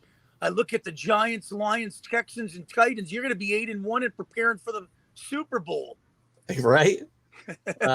Me Too. Well, Carlos has got a point. I mean, the Me Too movement. I don't want to dive too deep into the political side of this, but the Me Too movement and all these movements, as far as political correctness, I mean, it is seeping into all of our areas of society, and you just got to be smarter. You got to assume. Look, I'm not a high-profile guy, but you got to be careful what you put out there in the public that will last forever. In a text, in a video. I mean, you could be out at a bar like Urban Meyer, and you can't. How do you not assume somebody's videotaping you? Everybody has a camera these days. Yeah, he doesn't think he'll be recognized in Ohio. I mean, come on. Wow, that thing would really surface if the lady was in a 2-piece bikini. Oh, the group did believe he needs to work on his grind a little bit, so we're going to come up with some suggestions to help him to do better there. He is 56 years old. Maybe he should be home in bed at that time, Urban, like I am. I don't know. Hey, I'm trying to recuperate from what happened with Texas yesterday, man. How do you blow a lead like that? Come on, Steve Sarkisian. I mean, I was telling the guys earlier, I put my picks up on the TGI Sports Talk page. So 3 college games that I would wager yesterday. It's 28-7. And I realized I never hit the send button. I don't have a bet on this game. I'm like, you're kidding me. Well, I was pretty happy by the end of the game that I hadn't hit the send button, because that was just an epic melt. It turned out to be a great game, but it was an epic meltdown by Texas. And the big story is Lincoln Riley switching away from Rattler to Caleb Williams, who the fans were chanting for 2 weeks ago. What's he do now? Yeah, that's the thing. And boy, Michigan survives, and I'm on that Harbaugh train. You know that. They're 6-0, man. They're gearing up. Watch out for the Wolverines. And, sitting there watching Alabama, as much as I wanted to see him get the 25-0 against his assistants. Alabama has one of these games every year. And if they run the table, they'll be playing Georgia. Well, you know what? It's funny. When I text you some talking points last night, that game obviously was not a final. I assumed they were going to win after the way Texas A&M had played the last month. And I was shocked when I got up and I heard that score. I'm like, you've got to be kidding me. And it just shows the disarray. We talked earlier on, and I think we'll jump a little bit about the rankings. We were debating it earlier. I don't think Cincinnati still gets in the top 4 this week. No. I think Alabama's going to fall to 4.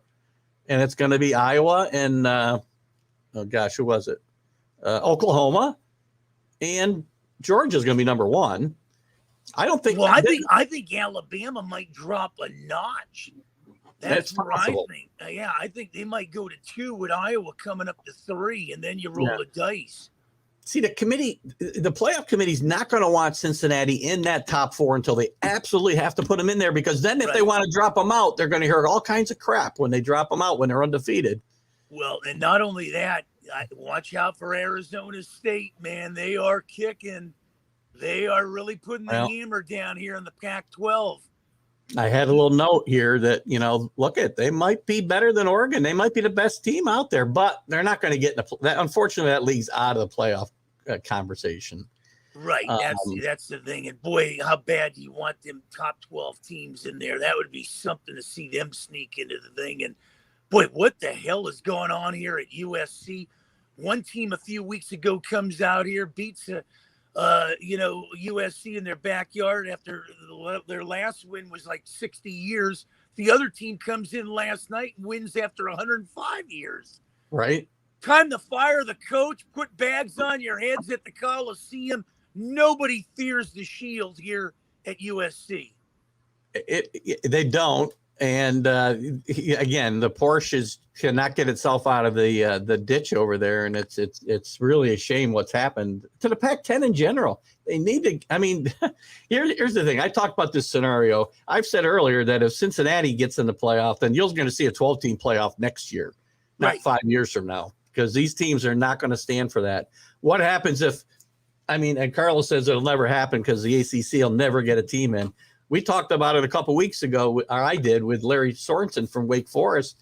If they run the table and say that, Clemson, let's say Clemson gets better and, they make it to the championship game, and Wake has beaten them in the regular season, goes undefeated, and some other things that got to happen in front of them, obviously, but it's been happening all year. I got no reason to think there won't be more chaos. What happens if Cincinnati and Wake Forest both make the playoff against with Georgia and Iowa, let's say? I mean, people will be, their heads are going to explode. Larry Sorensen is going to be one happy fella, Yeah, I got to get him on Wednesday before I'm on vacation, because they got away with a lucky one. Not a lucky one. I mean, it's a tough, Syracuse isn't easy to go play at home. They played very well at home this year, but they came away with a victory. Tough one for them against Army next week. They got to be very careful. Boy, what about Ole Miss, man? Oh, my Actually, God. A very good point. We had talked about this game earlier, and, at the end, I was out with my wife as I went on a Saturday when all our running around's done. I have a couple beers, we have a bite to eat, and watch some college football. I got there just in time for the end of this game, and people are like, in a tizzy that Pittman's going for 2. And I'm like, well, I think it's the right call, because he's not stopping Mississippi in overtime. They could go 10 overtimes, and his team's going to be just spent for weeks. Right. That's your best chance to win the game, in my mind, was to go for 2. Right. The play was terrible, but the call was right. No, it was. And boy, I'll tell you, Kiffin, man, he's a genius, man. He keeps figuring out these games, and he's building something there, man. The Rebels, man. They got to fix that defense. So I thought it was better, and it's really gone backwards. I mean, Arkansas, didn't show a lot of offense the last couple weeks. So I see why I got to look at Kentucky. Kentucky, man. I mean, they're another undefeated team.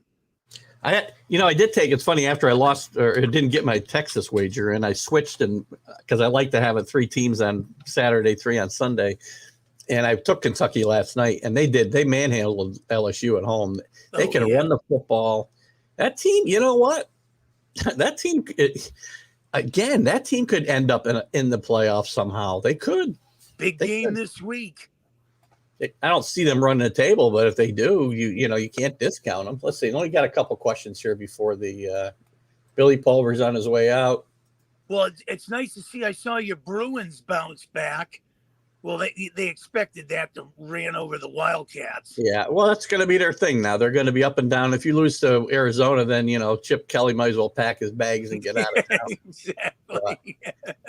Carlos is talking about Cincinnati will not rank until the end of the season. That's what I said. I don't think they'll put them in there because they don't want to take a chance of having to take them back out. That's going to be the problem. Wrong again, number 4 at best. I'm not sure what that is in referring to. And Kentucky's undefeated. It's unbelievable. And boy, those damn Dodgers, man. I don't know how they pulled it out last night. I was ready to put the hammer down, send the hearse, send the Undertaker. Let's switch gears outside the stadium. Since you're there, and I know, you're again on lockdown and probably witness protection out there. Yeah.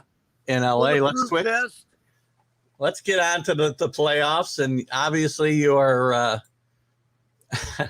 you're rooting hard against the Dodgers. I don't know whether it's all with good basis behind it. I get your vitriol against them, but this is a good baseball team, no matter how you look at it. I think this series is going to go 7 games. Kershaw being out hurts the Dodgers a bit, obviously, but they're getting some great pitching. And I just think this game is going to go 5, which is going to help the Braves or the Brewers. I still think the Braves will come out of that series because these two teams, I think, are going to beat each other up for 5 games. Well, the slogan out here in LA and San Francisco would probably be the Abbott and Costello, who's on first. Both teams are losing their first baseman, Brandon Belt and Max Muncy. So you got a combination of guys playing first base for both teams. But I will tell you this. If the Dodgers didn't pull that trade for Max Scherzer and Trey Turner, this team would have been hard-pressed to make the playoffs, I think. Those two guys have single-handedly put these guys over the top. And when you look at what Scherzer's done, in unbelievable fashion, at what Trey Turner has actually done and winning a batting title, simply, he is the catalyst. They can say whatever they want with Mookie Betts and all these guys, but you take Trey Turner away from the Dodgers, they either sink or swim in my mind. Yeah, but Mark, the guy's there. I mean, they made the deal. You can't say, I had this conversation with somebody earlier. They said if the Penn State quarterback didn't get hurt, doesn't win the game. Well, he did get hurt. You can't just say, you don't lose your win because of that, right? And you can't take away the Dodgers made a move that everybody else had a chance to make. Yeah, I thought the Padres were going to do it, and I don't know what the hold up there was because, that was you and I had talked about it that day. We were thinking he was going to San Diego, and we never figured Turner would be in it.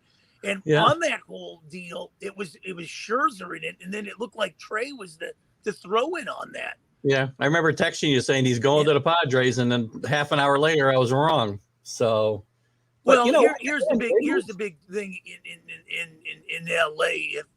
If the Dodgers don't get past the Giants, I mean, how do you move forward with a 106-win team? That will be the real question. I mean, there's going to be some significant changes because obviously, you can't just stand there and say, well, we lost to a 107-win team. You want to get better. You want to move forward in the next year. So I don't know what the Dodgers would do. It would be, to me, it would be a disappointing season if they don't get past the Giants because, you got to do whatever it takes to get your team better year in and year out. Yeah, and it's going to be an equally disappointing season for the Giants winning 107 games and going out in the first round too. So, that's not a victory for me. No, I mean, even though they were expected to do nothing, if you win 107 games, you got to do more than just get to the playoffs. You got to make some noise. So the pressure's on both sides here, I think. Look, a couple of comments here, Mark, because I know there's a couple people, or Carlos anyways, backing up your Dodgers sentiment, Boo Dodgers. He thinks they're the Yankees of the Yankees. Yeah, you run it, Carlos. But thank you, Carlos. Not that they have anywhere near 27 championships. Thank you for throwing that in at least. And Trevor Bauer is their biggest loss. Listen, Trevor Bauer is nobody's biggest loss. Trevor Bauer being removed from the human race would be a tremendous boost to our overall IQ and humanity scale. Yeah, the thing out here, they got these viewing parties for $70. I'm saying to myself, How do you put all these people in for a viewing party? You want to sit on your couch. You want to go to a restaurant. Now you're sitting next to somebody you don't even know and you're banging elbows with, paying $70 to get in the joint. All right. Let's switch over to the American League. What are your thoughts on the playoffs over there so far? I'll tell you one thing, man. I'm pulling for the Red Sox. I'm pulling for them. They got the bats. I love Corum, man. He's a player's manager. I'm hoping they take out the Rays. And, boy, Dusty Baker's a genius. Taking 5 teams to 5 division titles. This guy, man, is the perfect fit for the Astros, man. I'm rooting for Dusty to get to the World Series and beat the Braves. That's my pick. Yeah, that would be something. Astros and Braves. I mean, look at the Astros. They remind me of the Pirates of the 90s. You lose to Bobby Bonilla, you still win a division with Drabek and Bonds. And they lose to Springer. They come right back, and this is going to be interesting. They could probably lose a Correa and still win it next year. Who knows? Talking about that series, the White Sox and Astros, I gotta believe if the White Sox go out of this series, that they're going to fire another manager after getting to the playoffs, because I don't think La Russa is going to be around next year if they don't win here. Well, probably La Russa is going to, move up. They'll probably give him a job like they gave Jace Tingler a job in San Diego. Boy, the biggest collapse in San Diego Padre history. I'm surprised they offered him a job in the front office, but it's going to be interesting. I'm calling it right now. I think Bruce Bochy is going to be the next Padres manager. For a second go around, he was there before. Yeah, but that's interesting.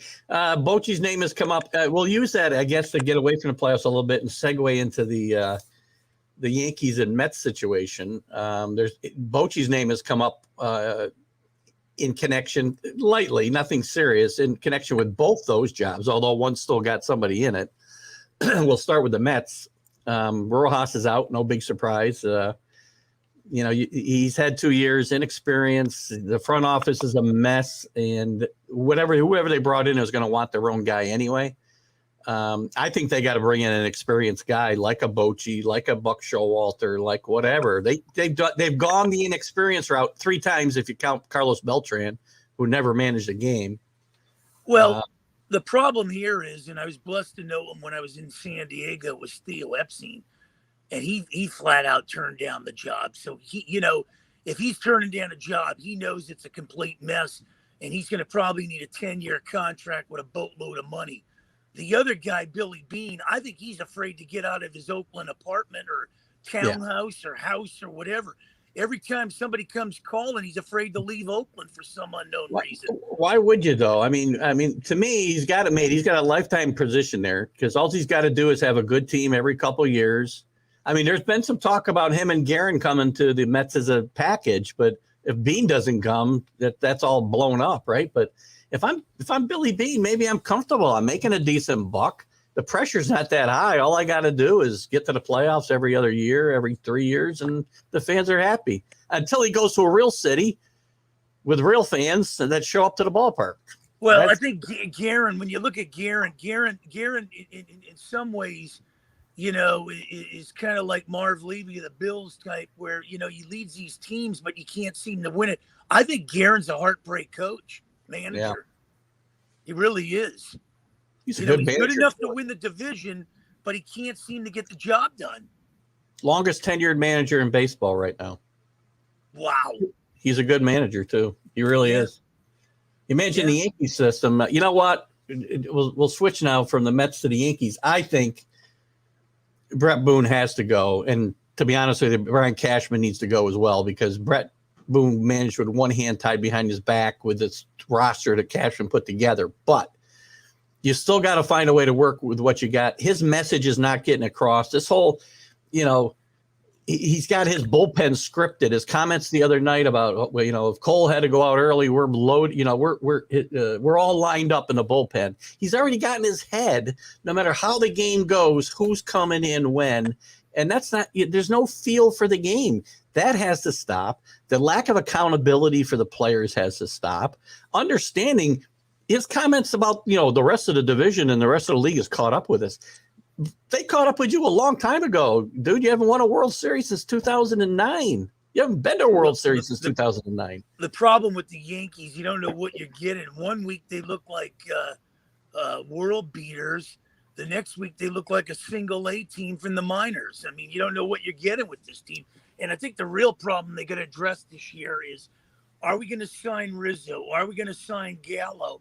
And we got to do something with Giancarlo Stanton.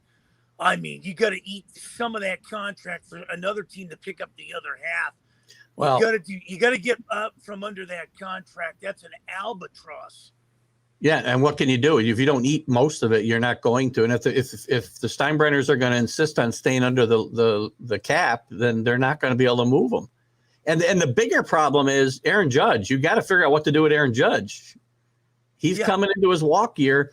Carlos is arguing with me here earlier that he can't give more than 3 years and $8 million a year. And I'm like, that's not getting it done anywhere. You know, Aaron Judge is going to get a mega contract, and he's shown this year he could stay healthy. He's much more consistent than Stanton. You know, Stanton's numbers were as good or maybe even better. I'll tell you one thing, and I was high on the Blue Jays. I thought they'd be representing the American League. They're coming on next year. They got young guns. They got pitching. They shore up and they get another frontline starter there. Watch out, the Blue Jays will be lights out, man. You know what? Again, backing up my point about Brett Boone needs to go. He's the fourth best manager in that division. Well, maybe I shouldn't count him as Baltimore manager, but Tampa Bay's got a better manager. The Red Sox got a better manager, and the Blue Jays got a better manager than not Brett Boone. Good grief, where'd he go? Boone, what's his name? Aaron Boone. Jesus. Mike, I forgot Aaron Boone's first name for a second. Good grief. Yeah. This is our Prevagen moment here on TGI Sports Talk. So but you know what? Cora's the guy that I look at that's the real deal here. He's the guy that, you know, won the World Series, then they brought in Renicky, last place finish, and look what Cora comes back, gets his team. He's a player's manager. I'm telling you, between Baker and Cora, could be the best managers in all of baseball. Yeah, to me, and I said this early in the year because I had predicted the Red Sox to have a horrendous year, but when it was obvious they weren't, I had said that the biggest move made it in all of baseball last offseason was Joey Cora getting back in that dugout.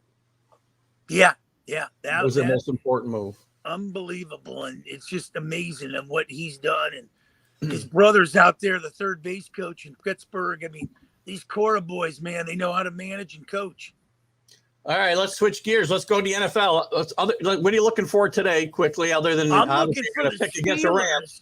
I'm looking for the Steelers to sabotage the Broncos. Oh. Yeah, the Broncos have had a nice little run going and beating the Giants and the Jags and all this. The Ravens stopped them in Denver. The Steelers will stop them in Pittsburgh. And we're not picking against, we got to be picking against the Rams this week, right? Oh, they already played and won. Sorry, you can't do that. You already picked against them and lost, right? Sorry about that. Yeah. It's the second time I've done that this year. I'll tell you one thing. I like the Browns to go into SoFi and beat the Chargers. There's some really interesting games, and it's a tough week. This big survivor pool we're in, we got to pick one winner. You can only pick a team once, right? It's a tough week to pick a winner. I'll tell you right now. There's a lot of close games, either two really bad teams playing or two really good teams playing in a lot of cases. It's probably going to be Tampa Bay because I don't think they're going to have a letdown. But there's some big games with the Bills playing the Chiefs. That's a big game.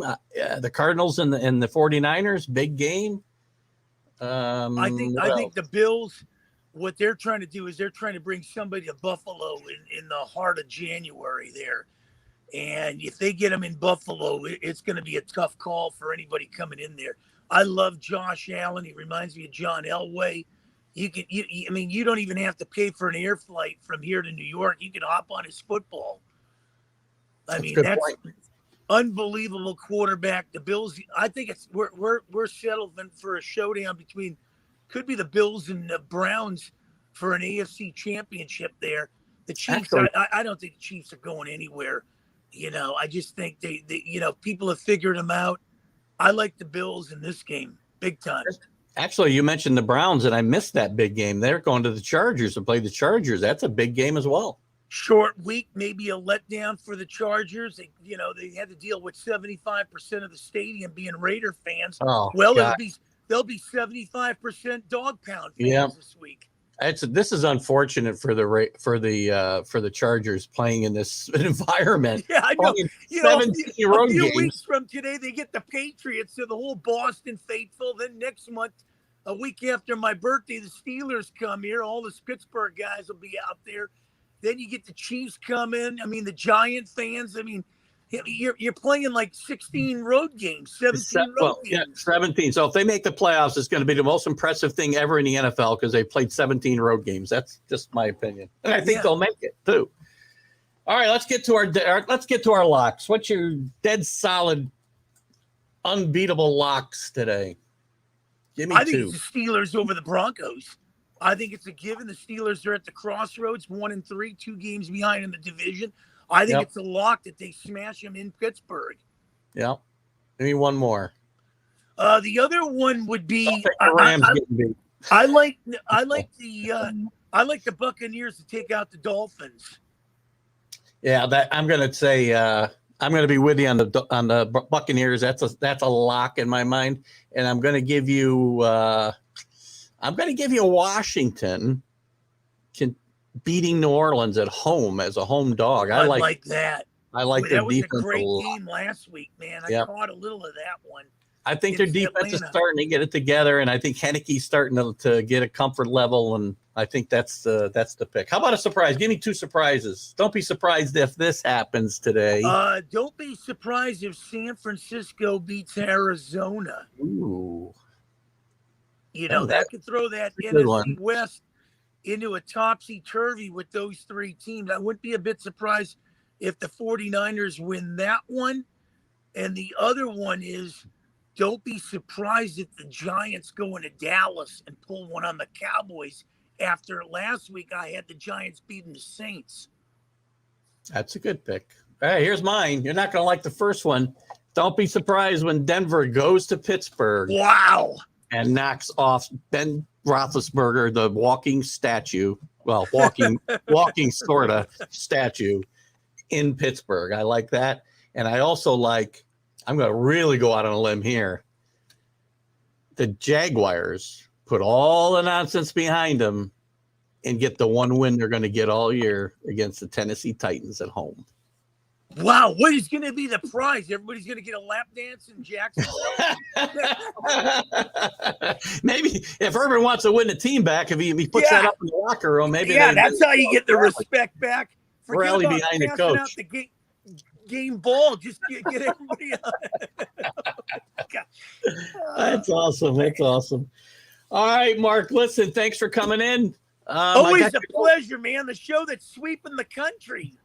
Love having you in. Hopefully we'll see. I saw your note about Wednesday. We'll talk about that. Hopefully we'll see you. And if not, don't worry. I know you got other obligations, so we'll talk about it before then. But if not, we'll see you sometime. I love you dearly, my friend. God bless. Have a wonderful day. You too. Enjoy the football. Go Steelers. See you later. Bye-bye. The great Mark Mancini. Can't pick against the Rams today because they already lost. I'm surprised he still didn't pick against them. Guys, what a great day. Love your comments. You guys were awesome today. We don't know what Kenny got for breakfast, unfortunately. I'm a little sad about that.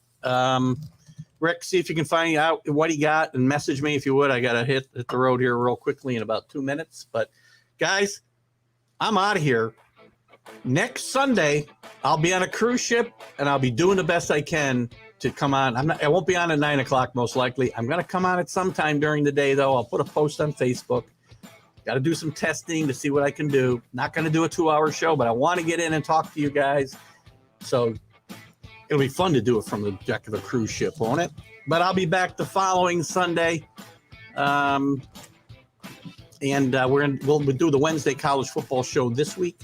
And then we'll be trying to do something from the cruise ship on that as well. So, guys, have a great Sunday. Good luck to your teams today. Keith Tanko from TGI Sports Talk on the Northeast Streaming Sports Network.